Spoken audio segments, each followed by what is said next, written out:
What's up, guys? Machado here, live with Pro Play Games, once again coming at you with another deck profile.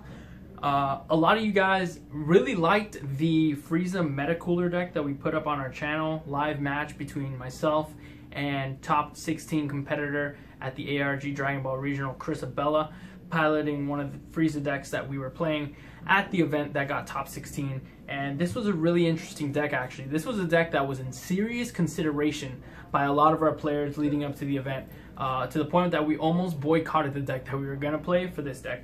So shout out to Milton. He was the primary innovator of this deck. We all made our little suggestions and insights to the deck to make it as effective as possible, but I still think that this is a very aggressive deck and this is a very good meta call against Frieza, but we just weren't sure that enough people were playing Frieza, so we didn't want to play this prematurely. But this is definitely a really fun deck for sure, and it's a really competitive deck, surprisingly. So without further ado, this is our Frieza Meta Cooler deck. Frieza, of course, you guys all know, pretty familiar with, but I'm going to go over it once again. On the first side, it could reduce the cost of any event card by 1. So if an event costs 1, it's completely free by taking 1 life and adding it to your hand, which is a fantastic event. Keep a fantastic continuous permanent effect because it'll just keep your hand size high, and it's really good because we play a lot of events in this deck. And then backside, same exact thing, but it'll reduce it by 2 this time. So objection becoming completely free once you flip this bad boy over. But most of the time you don't use the effect once it flips over because you're already close to death, so you don't want to kill yourself. But Frieza, fantastic leader. If you guys don't know about it, it's one of the top competitive leaders, and it's really cool because you can play this leader with so many different types of decks that it doesn't just have to be your basic Frieza deck. This is something that was completely unique. So that's our leader right there. I'll put it on the pretty side. So with the deck, we played obviously the Meta Cooler core, which is the Infinite Multiplication Meta Cooler. Infinite Multiplication Meta Cooler is actually a very integral part of this deck. This is a card that you always want to see in your hand, definitely turn 1, or milling it off the big Getty Star. We went with a count of 6. The reason why we went with 6 is because we didn't have a lot of space in this deck, and 6 was just a number that we were tinkering around with. We were like, let's do 8, no, let's do 4. 4 is too little, 8's too much, and 6 ended up being the magic number. It's very fantastic because for essentially in this deck is what you want to do is you want to bring it out with big Getty Star, which normally is just 1 mana or 1 energy. So this 1 energy, usually you bring this out for 1 energy. 15k for 1 energy is fantastic, and it really puts a lot of pressure on your opponent. So you definitely always want to have a few of these. 1, 2, even 3 sometimes is fine. So we'll put that over here. Next is the Meta Cooler core. Meta Cooler core is something that you don't see in every Meta Cooler deck. This one actually utilizes the big boss monster, which you'll see later. And this is just something that pretty much brings it out, the only way to bring it out, except for hard casting the 7-drop. This is really good because it's only 1 mana, or 1 energy, and it has another Union Absorb deck. So it's another Union Absorb deck just like Majin Buu and Cell. But this one actually places the big Getty Star under it from your battle area. So in this deck, you don't start with big Getty Star, but you normally end up drawing it because you go through so many cards. And for 5 energy, you can actually combine this with the big Getty Star and bring out the big guy from, I believe from your deck, yeah, from your deck, and place it on top of the card. So it's actually really fantastic on turn. Usually you can play this on turn 4, turn 5, and just go off because you play objections in this deck, so you ramp yourself pretty heavily. And it's just an integral part of the deck. I mean, that's the only way to really close out a game, but you can go very aggressive at the beginning, but to close out, this is usually your closer for those. Now, the next card we played in this deck was the Awakening Core Meta Cooler. Awakening Core Meta Cooler is very good because of its right here, it's double strike. It's permanent. It gives all your Meta Coolers double strike, including himself. He's also at 20k, so it's actually a lot bigger than the 2-drop. You could evolve over the 2-drop as well for 4 mana, but we normally don't do that. We normally just want to have this guy in the graveyard, in the drop area, so that when we drop our big guy, then we can bring him out, give all our guys double strike, including himself, and it's just a lethal attack at that point because all you guys are so powered up. You can power up your big guy too, everything will have double strike, and it's just your game ender. So very important card to have in this deck. Put this here. Make this bigger. Now, talking about the big guy, this is your win condition right here. The Infinite Force Metacooler core. Very nice shiny SPR one. This is an expensive one. By expensive, I mean that very loosely. This is only about $10, but you can get this for as cheap as $2 on our website. But that's the not pretty version. This is a pretty version. This is the only expensive card in this deck. That's why I love this deck. It's so budget, and it's really fun to play. It's 25k power, which is actually not bad. It's a pretty fair number. I really wish it would have been 30k, but at 25k it's fine. It doesn't have double strike or anything like that, but I believe this gives it double strike. Yeah. But this card is pretty much how you win the game. Once the card is brought out, when it's played, and when it attacks, you select up to two. So it doesn't have to be 1. It could be up to 2. It could be 1, 0, or 2 Metacoolers from your drop area and play them. So these are your targets in this deck. No, it cannot get itself, unfortunately, because it's a Metacooler core, and these are Metacoolers. So you can tell right here in the bottom the difference there. It would have been so fantastic if it can get itself. It really would have been extremely busted. It would keep chaining onto itself, you know. Things that could have happened, you know, but unfortunately it cannot do that. But it's still a very powerful card that you always want to bring out. This is, you know, obviously brought out by this, and then you bring out multiple of these. You can tribute off, you can place a Metacooler from your battle area into the drop area, and this card will gain 5k power for the duration of the turn. So there's a lot of cool, intricate combos that you can do with this to get this guy pumped up, bring him back, etc., etc. But it's really, that's your game ender right there, and it's really feels so good when you get this guy off. Sure, they can cold bloodlust me, but we play Battering Laser, so we kind of like, since we're putting all our chips into this one, you know, bag to really pop off, we want to make sure that it resolves, so that's why we play Battering Laser. Next card we play is Apple, whatever you want to pronounce him as. One of the Frieza's armies. This is the only Frieza's army that we play. Unfortunately, none of these guys are Frieza's armies. This is Frieza Clan. Super troll. This is also Frieza Clan. Don't ask me why. But this is the only target. The only reason why we play this is for Frieza's Call. Frieza's Call is our first of many events that we play in the deck. I don't know if you see that right there.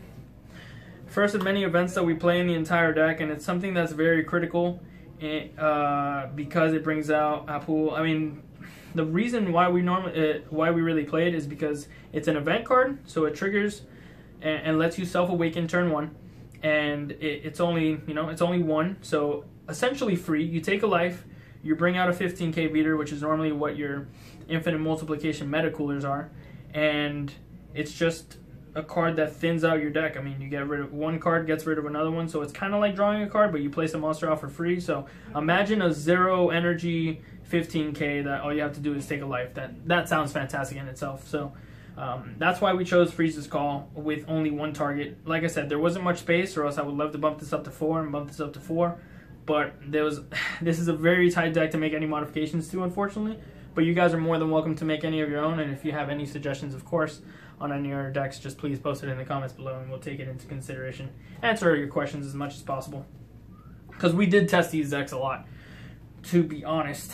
Next is the Big Getty Star. This deck would not be anything if it wasn't for the Big Getty Star. I don't know if that's how exactly you pronounce it, but it's definitely one of the most popular cards in this deck. You want to make sure that you play this because of it being an event. Now, in this deck, because it's an event, it's technically free. Once again, just like Frieza's Call, you take 1 life, you play this turn 1, or you can play any turn thereafter. But the activate main ability of paying 1 energy. That's unfortunately something that you do actually have to pay mana for. So this activate main ability, that's just something that, you know, you have to have the mana for, and you pretty much don't have to have this in the graveyard, but you only want to activate it when you have the infinite multiplication meta cooler in the graveyard. That way you're guaranteed that creature out. And then it also sends the top card of your deck to the graveyard, or to the drop area, so you're able to get that chance to get that second copy or third copy or fourth copy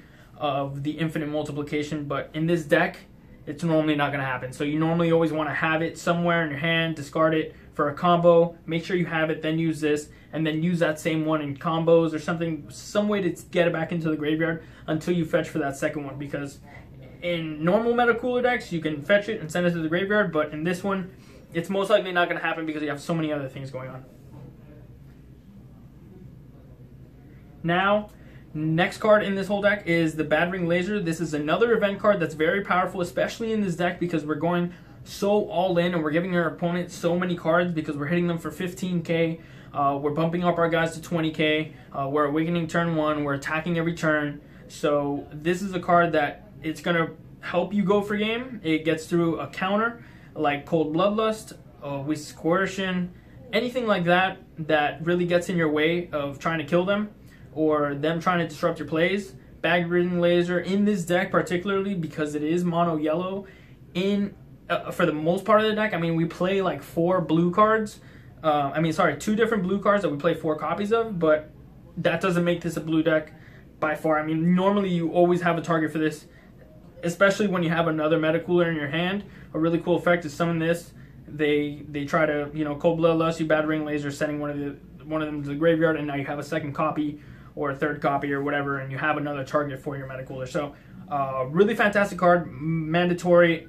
I've had times where I wish this was at 4 because I draw it early game. You know, I charge it and then my opponent kind of sees it coming, or maybe you prize one and you need it or whatever. But the good thing about this deck, it goes through its prizes so fast that you normally see the other copies. So haven't had too much of an issue yet. But next card, Cold Bloodlust. Obviously, in any yellow deck, you want to play Cold Bloodlust. You want to abuse this card as much as possible. Let me put this here. You want to abuse this card as much as possible. Your deck being inherently yellow, you don't always have to take a life for this card, and there's times where even though you're an aggressive deck, you got to be able to have answers to your opponent's cards. So Cold Bloodlust allowing you to do that. You might not need as much, maybe trim that. You can trim the number on that card down also if you want to. There's not a lot of times where I actually cared or my opponent had too much time to play cards. You normally kill them very fast in this deck, so Cold Bloodlust was, you know, one of the underwhelming cards, but I feel like it's just necessary just because you're in yellow. Next event card. I'm running out of space. Encouraging Presence Mecha. I'm sorry, we're playing a total of 3 blue cards, and this is the 3rd one, I believe. So, Mecha is just a fantastic card. Everybody already knows it. The secret's out. The cat's out of the bag. This card is just Pot of Greed for you Yu-Gi-Oh players. Activate main when your leader card gains double strike, and you draw a card. And because it's 1, you normally take one of your prizes and you add it to your hand. So you take the card from your prize and you draw a card that's 2. Then you're trading 1 card for 2, which is, you know, fantastic, honestly. It also goes very well with this deck because in a regular Frieza deck, the double strike isn't as relevant because you're not an aggressive deck. But because this is such an aggressive deck, the Encouraging Presence Mecha actually gives you that reach and gives you that extra value of being able to hit your opponent for 2, which is really big. Especially when you have a bunch of double strikers out. Next card, of course, the best blue card ever printed. Senzu Bean. Senzu Bean in this deck, also insane, much better than it is in any other Frieza decks. This actually gives you a lot more reach, untapping your mana, you being able to make plays and then untap and then play a Meta Cooler Core or something like that for free. Senzu Bean is just fantastic, helps you push through for game, especially when they Senzu Bean you, then you can Senzu Bean yourself. So it ends up being a very critical card. Of course, you probably saw this coming, but for objections, objection is self-explanatory for the most part. I mean, it's another help to self-awaken you turn 1, and it's just a very powerful card that you want to play in any deck that can utilize Frieza, pretty much. Even if you have as little blue cards as you do in this deck, as you can see, we only play 3 different blue cards in this deck, and it's still worth playing. I mean, the first one that you see, you might have to charge for the mana, but after that, I mean, you know, you can charge whatever. You normally charge an early Senzu Bean or something. That's normally how you get to it. But in this deck, you see so many cards that it's really not an issue that you play this little amount of blue cards, because these blue cards are just literally just insane. Even this card, not as good as these in this particular deck, but Senzu Bean just overall as a card, acting as an additional mana resource and acting as a damage pusher, is just, it hits so many things that you want to be in this deck. And then the final card is for Dodoria, the Emperor's Attendant. Of course, you're a yellow leader, so you're going to have a yellow 10k, and there's pretty much nothing else to say about this. This is a Frieza's Army card, so I lied to you at the beginning. I'm sorry, we played 2 different Frieza Army cards, and I believe this card says choose 1 and not up to 1, so if you don't have this in the deck, I'm not 100% sure, but I'm pretty sure you have to bring out Dodoria. But at the same time, I don't know if your deck is public knowledge to your opponent, especially when the prizes exist. So if you guys have the official ruling on that, let me know. I've never had that scenario pop up when I've been playtesting this deck, but you know, let me know if you know the answer to that question in the comments below. But anyways, this is pretty much what we were testing up to ARG Orlando. We didn't really want to spoil the deck. We didn't want to post the deck play video. I had that recorded for a while, and I didn't want to post it until after the event. And now that we're pretty convinced that we're not going to play this deck, I figured that I'd pretty much let the cat out of the bag, since I was seeing a few people on Octagon playing this too. I was like, oh, I guess people already know about this, might as well. So it's a really interesting deck. It's not something that you see every day. We just wanted to let you know that we do test things that sometimes aren't as generic or as obvious as people may think. This took a lot of delving into the think tank, and it just shows how many different things that you can accomplish in this game. And that's why this game is just so versatile and so fun, because you can do so many different things. When they see Frieza, they're like, oh man, just a basic regular Frieza deck. But that's why I call this Meta Cooler. I don't really call this Frieza, because it's not a Frieza deck. It's really a Meta Cooler deck, and I know a lot of people were asking for this, so thank you guys again for all your feedback and all your comments on all the videos asking for different deck profiles. We try to give you the ones that we've perfected the most, but sometimes we'll shoot you something for fun, like the Vegeta deck. But other than that, thank you guys so much for watching. If you're going to be at Las Vegas, please make sure you give us a shout out, say hi. We're going to have like 10 to 15 players out there representing us. It's going to be a really fun event. We've been hitting the Hyperbolic Time Chamber really hard. We are on the cusp of finding the deck. We're between 3 or 4 different ones right now. We went from like 10 or 12 down to 3 or 4 different decks, and we'll make our decision this week. So apologize if we don't have too much content coming out this week, but just know we're training hard, trying to make you guys proud, trying to bring home another championship trophy for the PPG fam. Thank you guys again for all your support. Really appreciate it, and hope to see you guys here soon.